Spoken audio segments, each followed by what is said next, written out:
An entire generation of Americans are burdened with tens of thousands of dollars in student loan debt just because they wanted to get an education. And last month, Republicans in Congress made it a lot harder for low-income students to be able to afford to go to college. Joining me now to talk about the problem and to tell us how students are fighting back is Howard Nations. Howard, one of the most interesting things to me about this whole student loan debt crisis here is the fact that this is actually helping to get young people a little bit more involved in politics, in activism. And so out of this, horrible policy that we have, we're actually creating a new generation of activists, aren't we? We are actually, in response to a tweet, #MillionStudentMarch last week, students on at least 115 U.S. college campuses participated in demonstrations in which they're seeking, number one, free public college tuition, number two, cancellation of all student debt, and number three, a $15 minimum wage for workers on campus. If we look at the size of the problem, we understand what they're talking about. Federal Reserve reported that 43 million Americans owe $1.3 trillion in combined student loan debt. That's up from $600 billion in 2006. So in the last 9 years, the student loan debt has increased by $700 billion and has doubled. This is an amazing statistic. The student loan debt surpasses all United States credit card debt. Isn't that amazing? That is. So, okay, right now, as you said, $1.3 trillion collectively held, and this is not just millennials at this point, too. This is all of the student loan debt. I'm right there with them in that group. I don't owe $1.3 trillion myself, but I owe enough to where it's a hassle. And so the problem is these kids, they know today that it's impossible to find a decent job without a college degree. Most of the times you have to have an advanced degree because today a college diploma is almost what a high school diploma was 40 years ago. Definitely. So you've got to go beyond that. And the amount of money, the interest rates that are stacked onto these loans now is just far too much for these students to ever be able to pay off with such a horrible job market and stagnant wages. So it's really just a compounded problem right now between the loans, the jobs, the low pay. I mean, I don't see a way out of this. Do you? Well, there have been some interesting developments recently. Statistically, the average student loan right now is $35,051. That's increased by $5,500 in the last 3 years. So as you say, students are graduating now, especially from professional or graduate schools, $100,000 in debt. And the other side of the problem is the U.S. Consumer Financial Protection Bureau says that there are 8 million private and federal loan borrowers who are in default on $110 billion in loans. So millions more are having trouble making their payments due to the slow economy and the bad job market. So with all this massive problem, what are the politicians proposing as a solution? One of the reasons Bernie Sanders may be doing so well right now is that his proposal is to make tuition at public universities free and to reduce the interest on student loans. And these are a couple of the things that they were marching for last week in their in the Million Student March. But how the Republicans are replying to it? Well, we have the Perkins Loan Program. Provides needy students with financial aid and makes college more accessible and more affordable. It's been doing that since 1958. There are 1,800 colleges that participate in it, and in 2013 and 2014, that 1 year, there's $1.2 billion went to 539,000 students. Now, the way it works is, as money is paid in to pay off the debt, they roll that money over to the next group of students who are borrowing.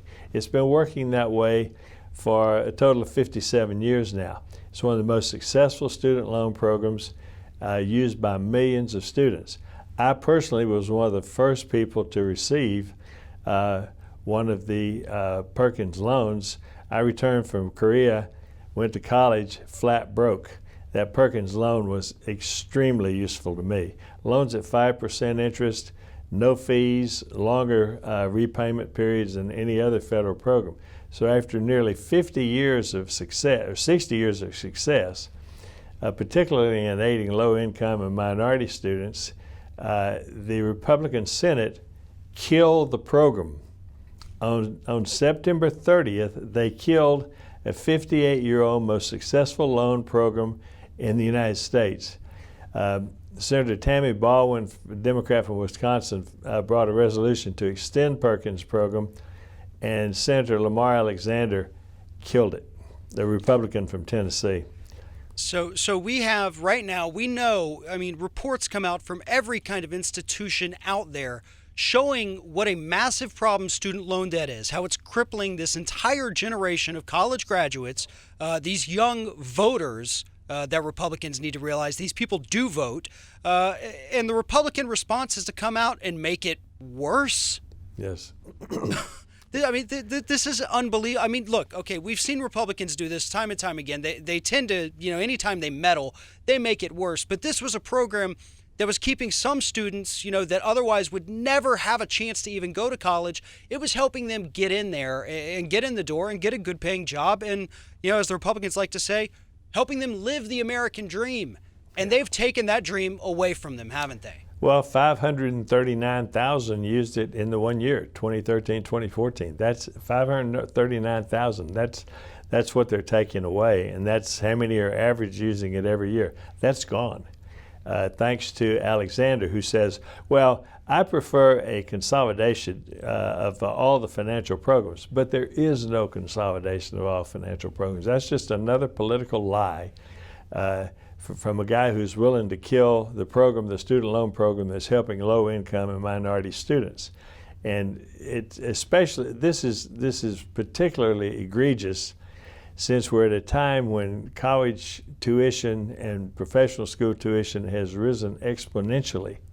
Perkins has never been more important than it is now. So only a cold-blooded Republican who's pandering to the far right would jeopardize higher education availability to low-income and minority students.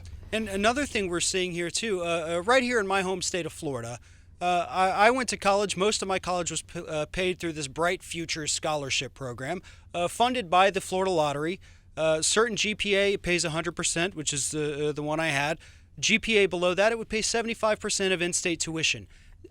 Since I graduated college, they've now scaled that back to where there is no 100% guaranteed tuition for students with a 3.5 GPA or higher, or certain thresholds on the ACT and SAT.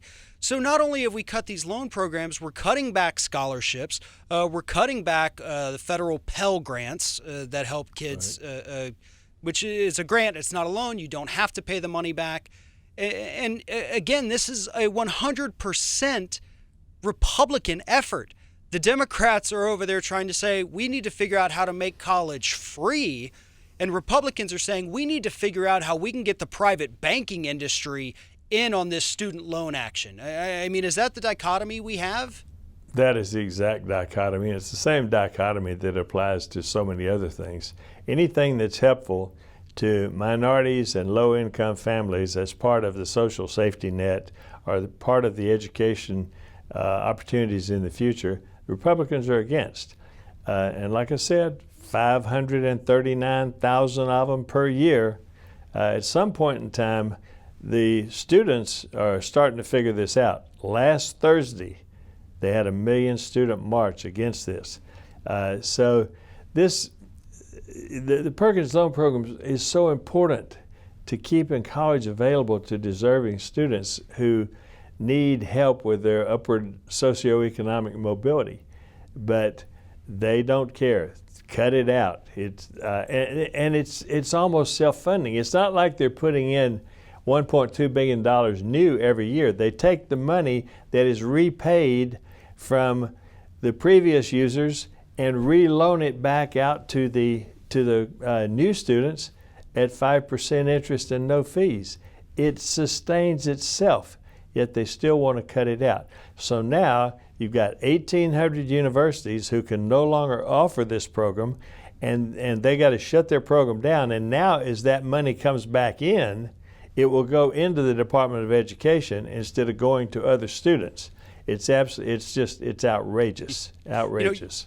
You mentioned social safety net, and this idea of a free public college tuition should be a part of this safety net. I mean, when we look at the programs that we have in place that have been hugely successful, we have Social Security and Medicare, but those are meant to only take care of people, in their later in life.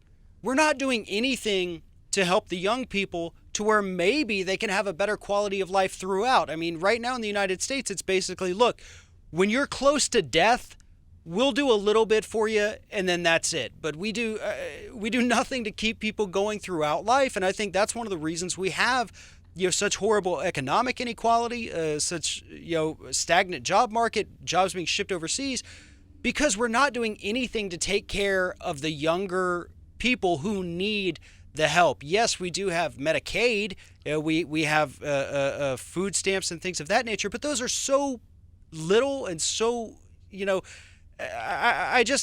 not doing enough to help people in need, but not necessarily in poverty, and I think that's a problem.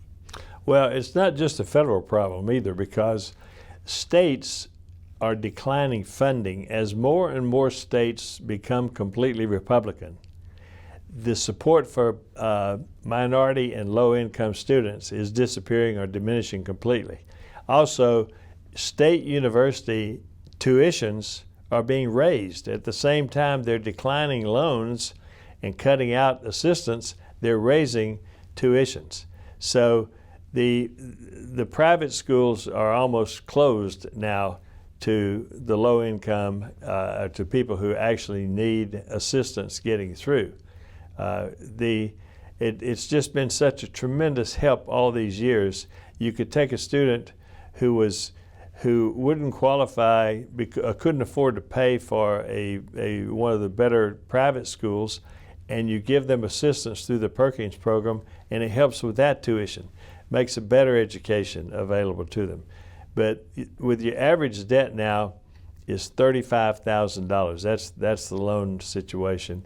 And it's gotten so high now that they're now analyzing this in terms of a positive plateau. Is it worth going to college? The whole issue of, is college necessary anymore? Very interesting statistic. If you have no college, obviously you're going to have a lower income and you're going to have higher unemployment. But as a result of the massive student loan debt, households without student debt are more likely to own homes. They have lower interest rates on their mortgages. They have less credit problems, so they get better interest rates. They have retirement benefits. They have more liquid assets than those people who went to college but have the student debts. The other problem is 40% of the U.S. population has at least a 2-year degree, but 64% enter college. So a lot of these student loans are the burden on people that have both no education because they couldn't afford to stay in college, they dropped out, so now they still have the student debt, but they don't have the college degree. And that's a double whammy, and that's why you have so many defaults right now on student loans. And you add to that the fact that we now pay college professors roughly the same amount as elementary school teachers, and the overall quality of education goes down, prices go up. Where's the money going? It's going into somebody else's pocket. It's not going to the teachers. It's not going to the students. Howard, we could sit and talk about this all day. Unfortunately, we're out of time, but thank you very much for telling us about this, and it's definitely something we will talk about again in the future. My pleasure, Farron. Thanks.